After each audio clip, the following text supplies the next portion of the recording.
والسلام على سيد الأنبياء والمرسلين سيدنا ومولانا محمد رحمة للعالمين وعلى آله وأصحابه أجمعين.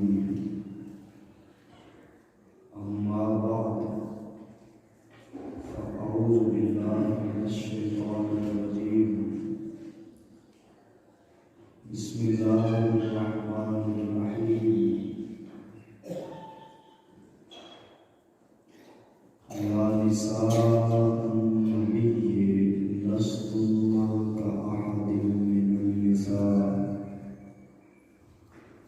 إن اتقيتن فلا تخضعن بالقول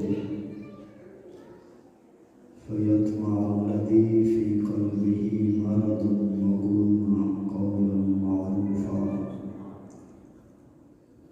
صدق الله خالقنا العظيم وبلغنا رسوله النبي الكريم الأمين ونحن على ذلك من الشاهدين والشاكرين والحمد لله رب العالمين.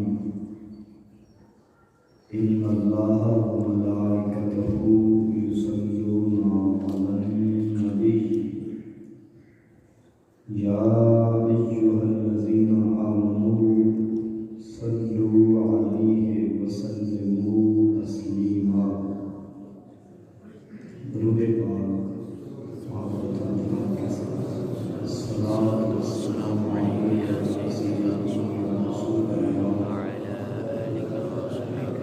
وعلی آلہ وصحبہ یا سیدی یا رحمۃ للعالمین. واجب القدر معزز و محترم حضرات گرامی قدر، اللہ کریم جل جلالہ و عظم والہ کا بے پناہ لطف و کرم، انعام و احسان، جس ذات جلیل وحدہ لا شریک نے اپنے حبیب پاک صاحب اللہ حضور محمد مصطفیٰ احمد مصطفیٰ صلی اللہ علیہ وآلہ وسلم کے مبارک وسیلہ آپ کی بے مثال لازوال نسبتوں سے آج پھر ہمیں جمعہ شریف کی مبارک گھڑیاں، رمضان المبارک کے مقدس لمحات مسجد شریف میں حاضری کی توفیق عطا فرمائی. دعا ہے خدا بند قدوس ہمارے لیے دونوں جہانوں میں کامیابی کا سبب بنائے. حاضرین گرامی، مسجد کے آداب میں یہ بات پہلے نمبر پر ہے کہ نمازی جیسے تشریف لاتے ہیں پہلی صفوں کو مکمل کریں تاکہ اس میں اجر بھی زیادہ ہے اور بعد میں تشریف لانے والے نمازیوں کو مشکل بھی نہیں پیش آتی. تو آپ سے محترمانہ گزارش ہے کہ آپ اگلی صفوں میں جگہ خالی مکمل فرما لیں. یہ بہت بڑے اجر کا سبب ہے. اللہ تعالیٰ ہمیں اپنے دامن بھرنے کی توفیق عطا فرمائے.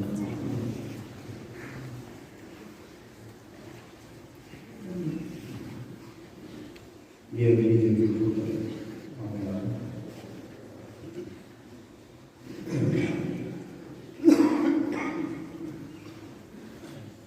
حاضرین گرامی قدر، قرآن مجید فرقان حمید سے 22ویں پارہ کی دوسری آیت مبارکہ تلاوت کرنے کا شرف حاصل ہوا. اس پورے رکوع میں اللہ تعالیٰ نے بالخصوص ازواج رسول رضی اللہ تعالیٰ عنہما اور بالعموم اہل بیت اطہار کی صفات اور عظمت کو بیان فرمایا ہے۔ جو کلمات مبارکہ تلاوت کرنے کا شرف حاصل ہوا، اس میں اللہ تعالیٰ نے خطاب کرتے ہوئے نبی پاک صاحب الاولاد صلی اللہ علیہ وآلہ وسلم کی ازواج مطہرات، کائنات کی وہ بلند ترین عورتیں کہ جن کو شرف ازدواج بھی نصیب ہوا تو رسول اللہ کی ذات سے نصیب ہوا، ان عظمت والی عورتوں کو رب کریم نے بطور خاص مخاطب فرمایا اور ان کے اعزاز کی بات بھی فرمائی اور ان مقدس ترین عورتوں کو اس نسبت اور رشتہ کی پاسداری کے لیے جو اصول اور ضوابط تھے وہ بھی ارشاد فرمایا یا نساء النبی، اے نبی کریم صلی اللہ علیہ وآلہ وسلم کی عورتوں، آپ کی ازواج، لستن کأحد من النساء، تم ہرگز عام عورتوں جیسی نہیں ہو، عام عورتوں جیسی تم نہیں ہو، ان اتقیتن، اگر تمہیں تقوی نصیب ہو جائے۔ بات یہ ہے اعضائے جسمانی ان کے سارے عام عورتوں جیسے،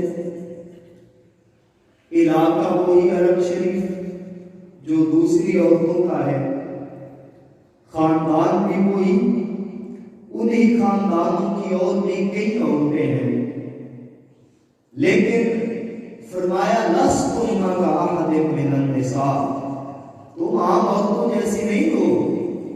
اب جب مشبہ بہی وہ بے مثال ہے تو مشبہ بھی بے مثال ہونا ضروری ہے۔ فرمایا تم نہیں ہو ہرگز، نہ تم ان عورتوں جیسے ہو، نہ ان عورتوں میں سے کوئی تم جیسی ہے۔ کیوں کر نہیں ہے؟ خاندان بھی وہی ہے، علاقہ وہی ہے، شہر وہی ہے، آباء و اجداد وہی ہے، پھر یہ اتنی انوکھی عظمت اور امتیاز اور یہ تفرید کیوں ہے؟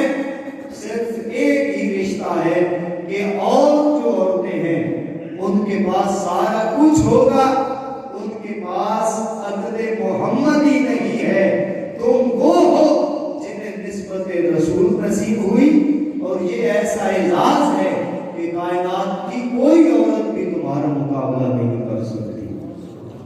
جب ازواج رسول صلی اللہ علیہ وسلم کی مثل نہیں ہے، ازواج رسول کی مساوات نہیں ہے، ازواج رسول کی کوئی بدل نہیں ہے، ازواج رسول جیسا کوئی نہیں ہے، تو پھر ذات رسول جیسا کیسے کوئی ہو سکتا ہے؟ فرمایا لستن کأحد من النساء، تم ان عورتوں جیسی نہیں، وہ عورتیں تم جیسی نہیں۔ ہاں، اس رشتہ کی پاسداری کے لیے کچھ اصول ضروری ہے، کچھ ضابطے ضروری ہیں، یہ ایسے ہی نہیں مل گیا اعزاز تمہیں، اس کو سنبھالنے کے لیے کچھ ایسی باتیں ہیں جن پر دوسری عورتوں سے زیادہ تمہیں عمل کرنا پڑے گا۔ کیا؟ ان اتقیتن، تقوی اختیار کرو، متقی ہو جاؤ۔ تو یہ ایک تفصیلی چیپٹر ہے کہ تقوی کیا چیز ہے، تقوی کیا چیز ہے، بہت لمبی بات ہے۔ تو اختصار سے تقوی کیا ہے، صوفیاء نے بھی، فقہاء نے بھی اسی بات کو مرکوز رکھا اور اسی بات کو مد نظر بنائے رکھا کہ تقویٰ خوف خدا کا نام ہے، تقویٰ رضائے خدا کا نام ہے، اور تقویٰ ادب مصطفیٰ کا نام ہے۔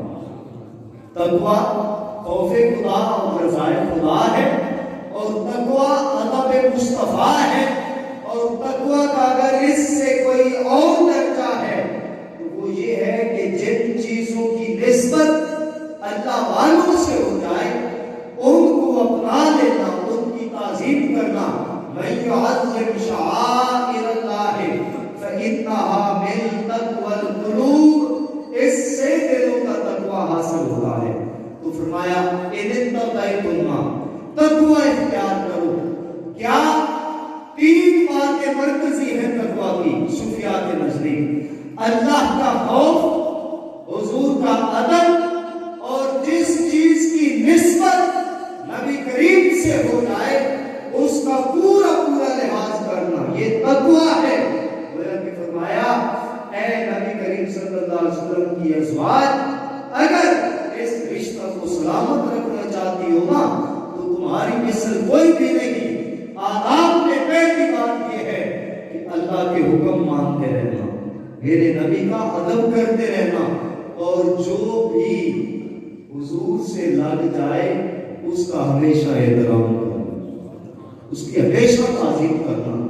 حاضرین گرامی، اگرچہ یہ بات وضاحت طلب ہے لیکن وقت کی قلت کے پیش نظر وضاحت نہیں کرتے، اگلی بات کی طرف بڑھتے ہیں۔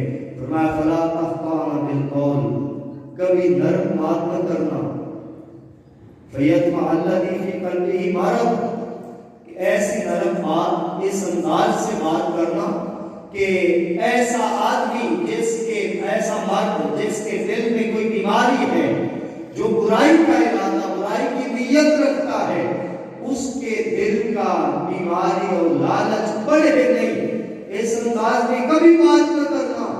اور یہ اصول معاشرت ہے، یہ حسن معاشرت کا اصول ہے۔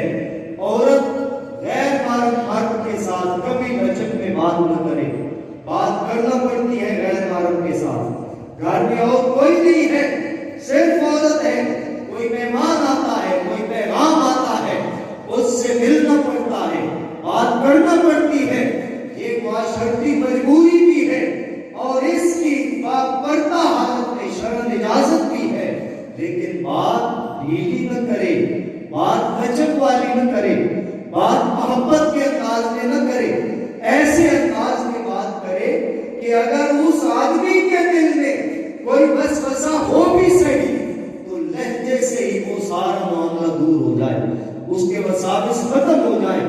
یہ مسلمان عورت کے لیے وہ جس درجہ کی بھی ہو، وہ ازواج رسول ہو، وہ حضور کی شہزادیاں ہو، وہ تمام مومنین صحابہ کرام سمیت ان کی عورتیں، ان کی بیویاں، ان کی بچیاں، ان کی بہنیں ہو، ہماری بچیاں ہو، ہماری بہنیں، ہماری بیویاں ہو، تو غیر محرم مرد کے ساتھ اس انداز میں بات کرنا کہ اس سے وہ کوئی شہوت، لذت، کوئی کسی قسم کا حرص اور طمع لے سکے، یہ انداز ممنوع ہے۔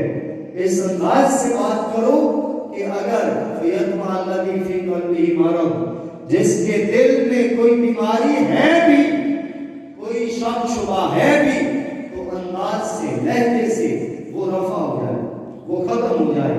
گرامی سامعین، یہ دوسرا اصول ہے، پہلا تقویٰ، دوسرا نرمی سے اور اس انداز سے لچک والے لہجے میں بات نہ کرنا، بالکل سٹریٹ بات اور ایسے لہجے میں کرنا کہ اگلے کو جو شک شبہات ہیں وہ بھی ختم ہو جائے۔ اور فرمایا وَقُلْنَا قَوْلًا مَعْرُوفًا، اور جب بھی بات کرو تو معروف بات کرو۔ معروف بات کیا ہے؟ اس سے ایک یہ سبق اور یہ اس انداز میں اس پہلے حکم کو سمجھا گیا کہ اس لہجے میں بات کرنا کہ اگر اگلا جو مخاطب مرد ہے اس کے شبہات شکوک ختم ہو جائیں تو اس سے برے لفظ، اس سے برے انداز میں بات کرنا، غیر اخلاقی لفظ بولنا، فرمایا نہیں، وَقُلْنَا قَوْلًا مَعْرُوفًا، لفظ شائستہ ہو، لفظ ادب والے ہو، لفظ محبت والے ہو، قول معروف ہو، جو قرآن مجید میں اجازت ہے، حدیث پاک میں اجازت ہے، اور ایسا قول جو اخلاقی طور پہ کمی نہیں ہے، اس قول معروف پہ بات کرنا۔ ایک تو یہ پچھلے حکم کی تفصیل ہے، اور دوسرا الگ طور پر ایک حکم ہے، وہ یہ ہے کہ جس طرح معاشرہ میں عورتیں گالی گلوچ کرتی ہیں، زبان درازی کرتی ہیں، وہ اتہام بازی کرتی ہیں، وہ غیبت کا ارتکاب کرتی ہیں، عورتیں زیادہ بولتی ہیں، اور زبان جو عورتوں کی چلتی ہے اس قدر چلتی ہے، نبی کریم رؤوف رحیم صلی اللہ علیہ وآلہ وسلم آپ نماز عید پڑھانے عیدگاہ شریف کی طرف تشریف لیے جا رہے تھے۔ آپ جب عورتوں کے پاس سے گزرنے لگے، آپ نے فرمایا یا معاشر النساء قد رأیتکن اکثر من الرجال فی النار، کہ میں نے دیکھا ہے دوزخ میں مردوں سے زیادہ عورتیں موجود ہیں۔ قلنا، انہوں نے عرض کیا، تمام عورتوں نے، چونکہ وہ صحابیات تھی، حضور کا دیدار کرنے والی تھی، وہ حیا کے دور تھے، وہ احترام کا دور تھا، تقوی اور اخلاص غالب ہوتا تھا۔ عرض کیا حضور کیوں، سبب کیا ہے؟ آپ ہمیں بتائیں، ہم اس جرم سے بچ جائیں گی، ہم باز آ جائیں گی۔ فرمایا کہ تم عورتیں جو ہو، تم دو کام کرتی ہو، ان دو کاموں کی وجہ سے دوزخ میں تمہاری تعداد زیادہ ہوگی۔ کون سے کام؟ فرمایا تکثرن اللعن وتکفرن العشیرہ، کہ تم لعن طعن زیادہ کرتی ہو، گالی گلوچ زیادہ کرتی ہو، کوئی بات ہے یا نہیں، بات مکمل ہی عورت کی نہیں ہوتی جب تک دو چار گالیاں نہ نکال دے۔ فرمایا یہ فوش گوئی، یہ گالی گلوچ، یہ کلام غیر معروف تمہیں جہنم تک لے جائے گا۔ اور دوسرا بڑا سبب کیا ہے کہ تکفرن العشیر، تم خامد کی ناشکری کرتی ہو۔ 40 سال گزر گئے، 50 سال گزر گئے اسی گھر میں رہتے ہوئے، ذرا سی کوئی بات ہوئی، سہیلیوں سے بیٹھ کر کیا کہا، جو تم بھی اس گھر چاہیے میں تسوک رسا ہی نہیں۔ یہ ایسی بات ہے جس پر نبی کریم صلی اللہ علیہ وسلم کے ارشاد مبارک سے نص وارد ہے کہ عورت اگر اپنے خامد کی ناشکری کرتی ہے، اپنے خامد کے گھر کا گلہ کرتی ہے، اپنے خامد کے معاشی حالات کا گلہ کرتی ہے، شکوہ کرتی ہے، اور اس کی نعمتوں کا، اس کی عنایات کا شکریہ ادا نہیں کرتی، وہ عورت جتنی تہجد گزار ہو، جتنی نیک ہو، وہ کبھی جنت میں نہیں جا سکتی۔ رامی قدر سامین، فرمایا وَقُلْنَا قَوْلًا مَعْرُوفًا، اے نبی کریم صلی اللہ علیہ وسلم کی ازواج مطہرات، تمہاری مثل کوئی نہیں ہے، لیکن یاد رکھو جب تم ان عورتوں جیسی نہیں ہو، وہ تمہاری جیسی نہیں ہے، رتبے میں اگر نہیں ہے تو پھر کردار میں بھی نہیں ہونی چاہیے، تمہیں کردار بھی ان جیسا نہیں رکھنا چاہیے۔ یہ عجیب بات ہے، انداز ہی مختلف ہے۔ کہا یہ جانا چاہیے تھا کہ تم وہ جو ہے نبی پاک صلی اللہ علیہ وسلم کی ازواج مطہرات، باقی عورتیں وہ تم جیسی نہیں ہیں۔ یہ مشبہ کی جگہ مشبہ پہ ہی، مشبہ پہ ہی کی جگہ مشبہ لگا دیا، اس کو الٹ کر دیا، اور بلاغت میں جب اسے الٹا جاتا ہے تو اس میں معنوی نزاکت اور زیادہ پیدا ہو جاتی ہے، کیونکہ بڑی کلاس کے طلباء بھی تشریف فرما ہے، اور بلاغت میں بھی اضافہ ہوتا ہے، تو اس میں ایک حکمت تو ہو گئی بلاغت والی، دوسری یہ حکمت ہے کہ فرمایا تم ان جیسی نہیں ہو۔ مطلب کیا؟ اگر ان جیسی نہیں ہو تو عمل بھی ان جیسا نہیں ہونا چاہیے، رویہ بھی ان جیسا نہیں ہونا چاہیے، گفتگو بھی ان جیسی نہیں ہونی چاہیے۔ فرمایا وَقُلْنَا قَوْلًا مَعْرُوفًا، معروف بات کیا کرو، اچھی بات کیا کرو، اچھا کلام کیا کرو۔ فرمایا القول المعروف، امام راضی رحمۃ اللہ تعالی فرماتے ہیں القول المعروف هو القول السدید وذکر اللہ تعالی۔ فرمایا قول معروف یہ ہے کہ صرف اچھی اور سلیقے کی بات کرنا، اس کے علاوہ اگر کچھ کرنا ہے تو بس اللہ کا ذکر کرنا، صرف اللہ تعالیٰ کا ذکر کرنا۔ اور فرمایا وَقَرْنَ فِي بُيُوتِكُنَّ وَلَا تَبَرَّجْنَ تَبَرُّجَ الْجَاهِلِيَّةِ الْأُولَىٰ وَأَقِمْنَ الصَّلَاةَ وَآتِينَ الزَّكَاةَ وَأَطِعْنَ اللَّهَ وَرَسُولَهُ وَقَرْنَ فِي بُيُوتِكُنَّ، فرمایا گھروں میں رہا کرو۔ یہ قرآن مجید ہے، ازواج رسول سے کیا حکم ہے، اور یہ تمام مکاتب فکر کے مفسرین کے نزدیک ازواج النبی کے لیے بطور خاص اور تمام مسلمان عورتوں کے لیے بالعموم سب کے لیے یہ حکم ہے وَقَرْنَ فِي بُيُوتِكُنَّ، کہ عورتیں گھروں میں رہیں۔ عورت کا معنی کیا ہے؟ لفظ عورت کا معنی ہے وہ چیز جس کو چھپایا جائے، چھپانے والی چیز۔ اگر چھپانے والی چیز عورت ہے تو جو سر بازار ہے وہ عورت نہیں ہے۔ جو شاپنگ کے لیے 5 منٹ کی خریداری ہو تو 5 گھنٹے لگا دے بازار میں گھومتے پھرتے ننگے سر چلی جائے تو پھر عورت نہیں ہے، وہ کوئی اور چیز ہے۔ مسلمان عورت کے لیے کیا حکم ہے؟ وَقَرْنَ فِي بُيُوتِكُنَّ۔ ہمارے کتنے گھر ہیں کہ عورتیں بازار میں نہ جاتی ہیں؟ ہماری کتنی عورتیں ہیں جو ہم سے کہیں جو کپڑے تم لا کے دو گے میں راضی ہوں، جو جوتا تم لاؤ گے میں وہی پہن لوں گی۔ کوئی صورت ایسی ہے ہمارے معاشرے کی کہ ہماری عورتیں گھر میں ٹھہرے؟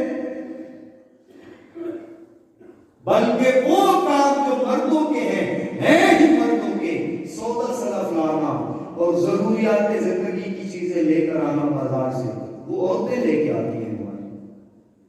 یہ رویہ مناسب حال نہیں ہے، نہ یہ تنقیص ہے اور نہ ہی یہ تحقیر ہے، بلکہ یہ حقیقت ہے۔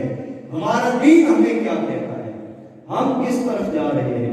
فرمایا وَقَرْنَ فِي بُيُوتِكُنَّ، اپنے گھروں میں ٹھہرا کرو، اپنے گھروں میں رہا کرو۔ اب کرنا یہ لفظ استعمال فرمایا، اس کی جگہ عربی میں اور الفاظ بھی تھے، اور بھی کئی لفظ تھے کہ گھروں میں بیٹھا کرو، گھروں میں رک جایا کرو، گھروں میں ٹھہرا کرو، کئی لفظ تھے۔ وہ کرنا اس کا مطلب یہ ہے کہ عزت سے بیٹھا کرو۔ پتہ چلا عزت اس عورت کی ہے مسلمان کی جو گھر میں رہتی ہے، جو چار دیواری میں رہتی ہے، جو گھر میں بیٹھی ہے۔ تو اللہ تعالیٰ ہمیں یہ حجاب، یہ پردہ، یہ چار دیواری اور یہ حیا ہمیں بھی عطا فرمائے، ہماری عورتوں کو بھی عطا فرمائے۔ اور یہ حقیقت ہے، محدثین کرام نے اس پر بڑی بات کی، مفسرین نے بہت کچھ لکھا، اس کا مرکزی خیال اور خلاصہ میں عرض کروں وہ یہ ہے کہ جب تک مرد کی آنکھوں میں حیا تھا عورتیں باہر نہیں نکلتی تھی، جب سے مردوں سے وہ حیا ختم ہوا عورتیں بے لگام ہو گئی۔ حضرت اکبر آبادی کا شعر ہے، انہوں نے کہا کہ میں نے ایک بار عورتوں سے کلام کیا اور ان سے ان کی کھوئی ہوئی عزت اور وقار، شرم و حیا کے بارے سوال کیا، تو کہتے ہیں جو انہوں نے جواب دیا اس پر پھر میرا جواب بند ہو گیا۔ وہ جواب کیا تھا؟ پوچھا جو عورتوں سے کیا ہوا پردہ تمہارا، پوچھا جو عورتوں سے کیا ہوا پردہ تمہارا، کہنے لگی عقل پہ مردوں کی وہ بڑھ گیا۔ جب میں نے پوچھا کہ اے عورتوں تمہارا پردہ کہاں ہے، انہوں نے کہا جو پردہ ہمارے چہرے پہ ہوتا تھا یہ پردہ مردوں کی عقل پہ پڑ گیا ہے، اور جب سے مردوں کی عقل پہ پردہ پڑا ہے تب سے پھر اللہ ہی خیر فرمائے کیا ہو رہا ہے۔ آپ سب کے بھی سامنے ہے، ہم بھی دیکھتے سنتے ہیں۔ گرامی قدر سامعین، قرآن مجید کے اصولوں میں عزت ہے، اللہ تعالیٰ کے احکامات میں عزت ہے۔ فرمایا وَقَرْنَ فِي بُيُوتِكُنَّ، مومن مسلمان عورتوں گھروں میں رہا کرو، تمہارا کیا کام ہے باہر، اور گھروں میں رہ کر کرو کیا؟ ولا تبرجنا تبرج الجاہلیت الاولی، جیسے کھلے عام کفار کی، یہودیوں کی، ہندوؤں کی، سکھوں کی عورتیں کھلے عام پھرتی ہیں، ایسے تم نہ پھرو، یہ پہلے والی جاہلانہ رسمیں چھوڑو، اللہ اکبر، گھروں میں رہو، یہ جاہلوں کی عورتوں کی طرح نہ باہر گھوما پھرا کرو، گھروں میں رہ کر کیا کرو، وَأَقِمْنَا الصَّلَاةَ وَآتِينَا الزَّكَاةَ، گھروں میں رہ کر نماز پڑھو، گھروں میں رہ کر صدقات دو، اگر صاحب نصاب ہو تو زکاتیں دو، زکات کا بڑا دقیق مسئلہ ہے، زکات وہ دے گا جو مال کا مالک ہوگا، اور اس میں ایک مسئلہ ضروری ہے وضاحت کے لیے کہ مال کا مالک زکات دے گا، خامد کی ملکیت الگ ہوتی ہے، عورت کی ملکیت الگ ہوتی ہے، اگر عورت کے پاس اس کی ذاتی ملکیت میں مثلا اس کے باپ کی طرف سے، اس کے والدین کی طرف سے، اس کے بیٹے کی طرف سے اسے اتنا سامان ملا، اسے اتنا زیور ملا کہ جو ملا کر نصاب تک پہنچ جاتا ہے، تو اس عورت پر زکات ادا کرنا فرض ہے، عورت پر۔ اگر وہ عورت آتے ہی اپنا مال اپنے خامد کے حوالے کر دیتی ہے، وہ کہتی ہے جو کچھ میرا ہے سب کچھ تیرا ہے، تو کلی مختار ہے، اسے جیسے چاہے استعمال کر، اپنے خامد کے ملک میں دے دے، پھر اس کی زکات ادا کرنا خامد پر ضروری ہے۔ فرمایا ہے عورتوں گھروں میں رہو، نمازیں پڑھو، زکات و صدقات دو، وَأَطِعْنَا اللَّهَ وَرَسُولَهُ، اور وہ کام کرو جو اللہ رسول کا حکم ہے، جو اللہ رسول کی اجازت ہے ان کی اطاعت کرو۔ اور یہ چونکہ بطور خاص ازواج رسول کے لیے ہے، یہ اصول بیان کرنے کے بعد فرمایا انما یرید اللہ لیذھب عنکم الرجس اہل البیت ویطہرکم تطہیرا، کہ اللہ تعالیٰ نے یہ فیصلہ فرما لیا ہے کہ اے اہل بیت رسول، اے ازواج رسول، تم سے ہر قسم کی نجاست، رجس، غلاظت، پلیدی کو دور فرما دے اور طہارت کاملہ سے تمہیں مطہر فرما دے۔ ذمہ سامعین، یہ سنہری اصول، یہ چمکتے دمکتے پھول، یہ خوشبوئیں بکھیرنے والے، معاشرے کو حسن دینے والے، معاشرے کو عزت دینے والے، ہماری عزتوں کو محفوظ کرنے والے یہ اصول، اگرچہ یہ آج اس دور میں ہماری سمجھ میں نہیں آتے، ہم روشن خیالی کے قائل ہیں، وہ روشن خیالی جس میں ہماری عزت لٹ جائے، وہ روشن خیالی جس میں ہماری بچیاں ہمارے سامنے ڈانس کریں، وہ روشن خیالی جس میں ہماری عورتیں سڑکوں پہ آ کے میرا جسم میری مرضی کے نعرے لگائیں، وہ روشن خیالی کہ جب ہماری عورتیں ہمارے سامنے کھڑے ہو کے کہیں کہ اگر تمہیں 4 عورتوں کی اجازت ہے تو ہمیں 4 مردوں کی اجازت کیوں نہیں، وہ روشن خیالی جب ہمارے چولہے پوچھ رہے ہو، جب عزتیں لٹ رہی ہو، جب یہ مقدس آنچل انگریز اٹھا رہے ہو، جب ہماری عزتوں کو یہ ہندو دگنی کا ناچ بجا رہے ہو، ہم اس روشن خیالی کے قائل ہیں، اس روشن خیالی کو نہیں سمجھتے کہ جہاں رسول خدا صلی اللہ علیہ وسلم نے فرمایا تھا، مشکوٰۃ شریف کی حدیث پاک ہے کہ وہ عورت جو اپنے فرائض ادا کرتی ہے اور خامد کی وفادار ہوتی ہے، اللہ تعالیٰ اس کو ڈبل جنت میں انعام عطا فرمائے گا، اس کو 2 اجر ملے گا، اس کو دگنی جنت عطا ہوگی۔ یہ کون سی روشن خیالی ہے؟ یہ کس ماحول کی طرف ہمیں دھکیلا جا رہا ہے؟ کیا ہو رہا ہے ہمارے گھروں میں؟ کیا ہو رہا ہے ہماری سوسائٹی میں؟ یہ بات دل پہ لکھنے والی ہے۔ ہم الحمدللہ اہل ایمان ہیں، اور اہل ایمان کے لیے کیا حکم ہے؟ یا ایھا النبی قل لازواجک وبناتک ونساء المؤمنین یدنین علیہن من جلابیبہن، کہ اے نبی مکرم صلی اللہ علیہ وسلم ارشاد فرما دیجئے اپنی ازواج کو بھی، اپنی بیٹیوں کو بھی، تمام مسلمان عورتوں کو کہ اپنے چہرے ڈھانپ کے رکھیں، نقاب میں رہے، حجاب میں رہے. اگر عورتیں مومن کی ہیں، مومنین کی ہیں، پھر حجاب میں رہے. اور پھر دیکھیے یہ جو آیت کل ازواجک و بناتک و نساء المؤمنین یدنین علیہن من جلابیبہن، اس کی شان نزول میں جو حدیث پاک ہے اور سب مفسرین نے اس پر اتفاق کیا، وہ کیا ہے؟ عورتیں مساجد میں آتی تھی نماز پڑھنے کے لیے، مسجدوں میں آتی تھی. اس وقت تک اجازت تھی عورتوں کو بھی جماعت کے ساتھ نماز پڑھنے کی. مسجدوں میں آتی اور نماز عشاء اور نماز فجر میں جب آتی تو واپس جا رہی ہوتی تو ان کو یہودیوں نے تنگ کرنا شروع کر دیا. جب یہود کو بلا کر پوچھا گیا تو میرے کیوں تنگ کرتے ہو؟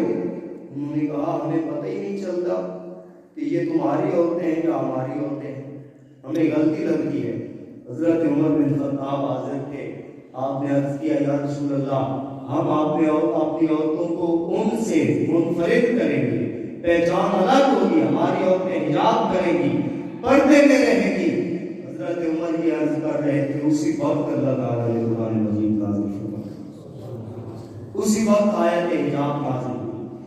اور اب سوچنے والی بات ہے، قرآنی فیصلہ، حدیث پاک کا فیصلہ، مجلس نبوی صلی اللہ علیہ وسلم کا فیصلہ کیا ہے کہ جو عورت مسلمانوں کی ہوگی وہ پردے میں رہے گی.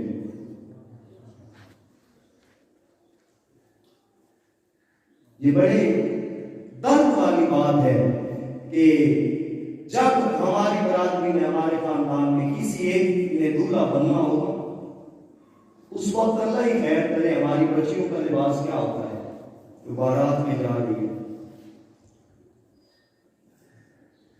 ان کے کپڑے کس پوزیشن کے ہوتے ہیں.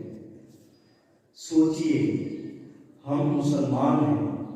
فرق اس وقت مدینہ شریف میں مسجد نبی شریف کے اندر بیٹھ کر فیصلہ کیا ہوا، جس فیصلے میں تمام صحابہ بھی شامل ہیں، رسول اللہ صلی اللہ علیہ وسلم بھی شامل ہے، جبریل بھی شامل ہے، رب جلیل بھی شامل ہے. فیصلہ کیا ہوا؟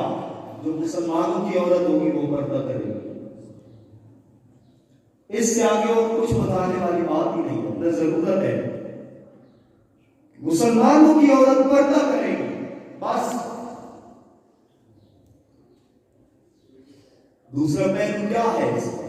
جو پردہ نہیں کرے گی وہ مسلمانوں کی نہیں ہوگی، مسلمانوں کی بیٹی نہیں ہوگی، مسلمانوں کی بہن نہیں ہوگی، مسلمانوں کی بیوی نہیں ہوگی، مسلمانوں کی ماں نہیں ہوگی. وہ نہیں ہوگی مسلمانوں کی جو پردہ نہیں کرے گی. یہ بات آ گئی، میں نے عرض کر دیا. چونکہ آج 10 رمضان المبارک ہے نا، اور 10 رمضان المبارک وصال شریف ہے نبی کریم صلی اللہ علیہ وسلم کی پہلی زوج محترمہ، ملکہ عرب، اور وہ زوج محترمہ کے جن کو تاریخ میں الزوجۃ الوفیہ کہا جاتا ہے. کہ اگر کائنات میں کسی عورت نے مرد سے وفا کی ہو نا، وفا کا ثبوت اور وفا کی مثال دیکھتی ہو، تو حضرت خدیجہ الکبریٰ کی نبی پاک سے اور وفا دیکھو. اس سے بڑی کوئی وفا نہیں. حضرت سیدہ آپ کا یوم مثال تھا، تو حضرت سیدہ خدیجہ الکبریٰ کائنات کی وہ عظیم عورت ہیں کہ جن کو رب کریم نے نبیوں کے سردار کی پہلی بیوی ہونے کا شرف عطا فرمایا. رسول اللہ صلی اللہ علیہ وسلم کے نکاح میں ایک وقت میں 9 بیویاں دی گئی، اور امام سیوطی نے 11 بھی لکھی ہیں کہ ایک وقت میں 11 ازواج بھی نہیں حضور کے نکاح میں. لیکن جب تک سیدہ خدیجہ الکبریٰ آپ 25 سال کا عرصہ حضور کے اندر شریف میں رہی، 25 سال سرکار کی زوجیت کا شرف حاصل ہوا، تو 25 سال تک نبی پاک نے دوسرا نکاح نہیں فرمایا. حضرت سیدہ عائشہ صدیقہ رضی اللہ تعالیٰ عنہا آپ فرماتی ہیں کہ مجھے رشک آتا تھا حضرت خدیجہ کی قسمت پر، رشک آتا تھا ان پر. اگرچہ میرے نکاح سے پہلے ہی ان کی وفات ہو چکی تھی، لیکن مجھے ان پہ رشک آتا تھا۔ وجہ کیا تھی؟ اللہ اکبر، کہ جب بھی رسول اللہ صلی اللہ علیہ وسلم وفات کی بات ہوتی، دکھ بانٹنے کی بات ہوتی، درد بانٹنے کی بات ہوتی، کام آنے کی بات ہوتی، وفاداری کی بات ہوتی، تو حضور کے لبوں پر سب سے پہلے خدیجہ کا نام۔ اور جب بھی آپ کوئی ذبیحہ فرماتے، کوئی جانور ذبح کرتے نا حضور، اپنے گھر پہ کوئی بھی جانور ذبح کرتے، فرمایا اس وقت تک گوشت ہمیں گھر میں پکانے کے لیے نہ دیتے جب تک خدیجہ کی سہیلیوں کو نہ پہنچا دیں۔ حضرت خدیجہ کی سہیلیوں کو وہ گوشت پہنچایا کرتے تھے۔ اور حضرت خدیجہ 555 عیسوی میں آپ کی ولادت ہوئی، اور ابو الفیل جب ہاتھیوں کے ساتھ عورہ نے کعبہ شریف پر حملہ کیا، اس وقت آپ کی عمر مبارک 15 سال تھی۔ جب نبی کریم صلی اللہ علیہ وسلم کے ساتھ آپ کا عقد شریف ہوا، اس وقت آپ کی عمر مبارک 40 سال تھی۔ جب وصال شریف ہوا تو 65 برس کی عمر مبارک آپ کی تھی۔ آپ کی نام تو خدیجہ تھا، لیکن بات پہ ذرا غور فرمانا، کفر کا دور ہے، بتوں کی پوجا ہو رہی ہے، بے حیائی فحاشی عروج پر ہے۔ اس دور میں مکہ شریف میں ایک عورت رہتی ہے جو تمام مکہ کی عورتوں سے حسین بھی ہے، خوبصورت بھی ہے، مالدار بھی سب سے زیادہ ہے، اور مال ہونے کے باوجود، دولت ہونے کے باوجود، حسن ہونے کے باوجود لوگ اسے کہتے کیا ہے؟ نام کوئی نہیں جانتا، بہت کم لوگ نام جانتے ہیں۔ پکارا کیا جاتا ہے؟ آج ہی طاہرہ، یہ پاکیزہ عورت ہے، یہ ننگے سر نہیں پھرتی، یہ گلیوں بازاروں میں نہیں آتی، یہ غیر مردوں سے باتیں نہیں کرتی، یہ اونچا دیکھتی بھی نہیں ہے، یہ پاکیزہ عورت ہے، اس کی گفتگو پاکیزہ ہے، اس کا کردار پاکیزہ ہے۔ طاہرہ نام آپ کا مشہور تھا، آپ کو طاہرہ کہا جاتا تھا۔ ارے جو کفر میں اپنے آپ کو ایسے سنبھال کے رکھے، پھر اعزاز میں اسے عقد مصطفیٰ نصیب ہوتا، پھر اعزاز میں اسے وہ زوجیت۔ لیکن آپ طیبات للطیبین والطیبون للطیبات، یہ قرآن کریم کا فیصلہ ہے۔ جو عورت پاکیزہ ہے اسے مرد پاکیزہ ملے گا، جو مرد پاکیزہ ہے اسے عورت پاکیزہ ملے گی۔ اپنے عورتوں کے احوال پہ کیوں روتے ہو؟ اپنے عورتوں کی کارسدائیوں پہ کیوں کھانے مارتے ہو؟ دوستوں سے شکوہ کیوں کرتے ہو؟ حضرت عثمان غنی کا فرمان ہے، اگر چاہتے ہو کہ میرا گھر پاک ہو تو نظر پاک کر لو۔ ہم اپنی نظر نہیں پاک کرتے، گھر کو پاک کرنا چاہتے ہیں، یہ ہو ہی نہیں سکتا۔ سامعین گرامی، حضرت سیدہ عائشہ، سیدہ خدیجہ الکبریٰ رضی اللہ تعالیٰ عنہا، آپ نے تجارت کے سلسلہ میں حضور کو اپنے قریب کیا، حضرت میسرہ کو ساتھ بھیجا، اس نے واپس آ کر بتایا، کیا پوچھتی ہیں کہ میں نے آنکھوں سے دیکھا ہے، میرے اوپر دھوپ ہوتی تھی، ان کے اوپر سایہ ہوتا تھا۔ ہمارے اوپر بادل سایہ کرتے ہیں، حضور پر کرتے تھے نا، کہ ان پر سایہ ہوتا تھا، ان پہ دھوپ ہوتی تھی۔ بظاہر جہاں یہ بیٹھتے دھوپ ہوتی تھی، درخت جھک کے اپنی شاخیں بڑھا دیتے تھے۔ میں نے دیکھا پتھر بولتے ہوئے، میں نے دیکھا جانور آ کے ان کے پاؤں چومتے ہوئے، میں نے عجیب و غریب باتیں دیکھی، نسطورہ راہب کی وہ ساری پیشین گوئیاں سنائیں۔ حضرت خدیجہ نے حضرت ورقہ بن نوفل سے مشاورت کی، انہوں نے فرمایا اگر ان صدق میسرہ انہ نبی اللہ و خاتم النبیین، اگر میسرہ سچ کہتے ہیں یہ کوئی عام شخص نہیں، یہ اللہ کے آخری نبی ہوں گے۔ انہی چیزوں کو دیکھ کر حضرت سیدہ خدیجہ نے پیغام نکاح بھیجا، حضرت ابو طالب کی مشاورت سے نکاح ہو گیا، شادی ہو گئی، معاملات ازدواج شروع ہو گئے، شرف صحبت نصیب ہو گیا۔ تو پھر جب اعلان نبوت ہوا، جب حضور نے فرمایا کہ میں نبی ہوں، سب سے پہلے حضرت خدیجہ نے مانا، عورتوں میں سب سے پہلی عورت مسلمان ہے. اور پھر دیکھیں نا ابتدا بڑی مشکل ہوتی ہے. اکثر جب بیٹھتے ہیں انتظامیہ کے لوگ مخلصین احباب تو ہمارے حضرت بھی فرماتے ہیں کہ جب ہم نے ادارہ شروع کیا بڑی مشکلیں تھی اور واقعی بڑی مشکلیں تھی. ابتدا بہت مشکل ہوتی ہے اور پھر جہاں کفر ہی کفر ہو وہاں ایمان کی شمع جلانا ایمان کی بات کرنا وہ اور زیادہ مشکل ہے. وہ مشکل ہے جب لوگ تانے دیتے, جب لوگ دھمکیاں دیتے, شہادت کی دھمکیاں دیتے, مار دینے کی باتیں کرتے, برادری والے نکل جانے کے لیے کہتے, وہ ساری دھمکیاں ساری باتیں سارے تانے سن کر جہاں سے قرار سکون اور تسلی ملتی تھی, خدا کی قسم آج صبح بھی میں نے پڑھا ہے حضرت سیدہ خدیجہ اپنے آنچل سے اپنی چادر کے پہلو سے جب حضور دروازہ سے اندر داخل ہوتے نا تو آپ کے روح انور پہ پسینہ ہوتا, آپ کے گھبراہٹ کا عالم ہوتا. تو حضرت سیدہ خدیجہ آپ کے روح انور سے اپنی چادر سے پسینہ صاف کر رہی ہوتی اور فرما رہی ہوتی کہ پریشان نہ ہو, لا تحزن ان اللہ معک, پریشان نہ ہو کوئی بھی نہ آئے, آپ کا رب تو آپ کے ساتھ ہے. اس دکھ, اس خلوت, اس تنہائی اور اس مشکل اور مصیبت کا ساتھی حضرت خدیجہ الکبریٰ کی ذات ہے. اور حضور نے فرمایا اس وقت مجھ پر ایمان لائی, آمنت بی حینا کفر بی الناس, جب لوگ میرا انکار کر رہے تھے, صدقت بی حینا کذب بی الناس, میری تصدیق کی جب لوگ مجھے جھٹلا رہے تھے. اور فرمایا مجھے اس وقت اپنا مال واپس دیا جب لوگ مجھ سے چھین رہے تھے. حضرت سیدہ خدیجہ آپ کی حضور سے محبت اور غلامی اور اتباع کی مثالیں تھی. میں ایک بات عرض کرتا ہوں اور ختم کرتے ہیں, نماز کا وقت ہو رہا ہے. سامعین ذکر کچھ دن 4 دن کے لفظ ہیں کتابوں میں کہ 4 دن نبی پاک صلی اللہ علیہ وسلم غار حرا سے نیچے تشریف نہیں لائے, 4 دن نیچے تشریف نہ لائے.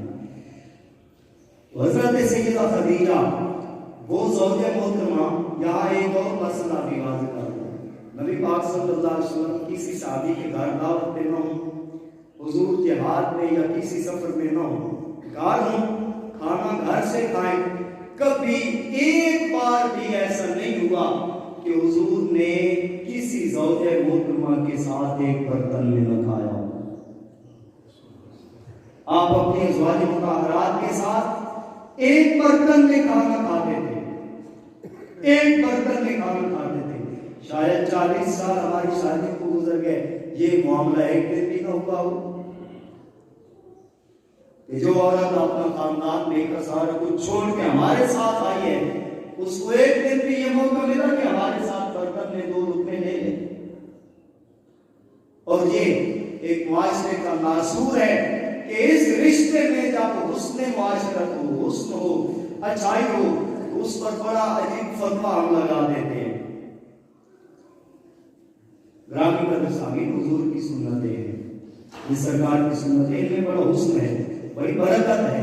حضرت خدیجہ جو کھانا حضور کے ساتھ تناول فرماتی تھی, 4 دن سے حضور آئے ہی نہیں, کھانا بنایا اور تشریف لے کے غار حرا.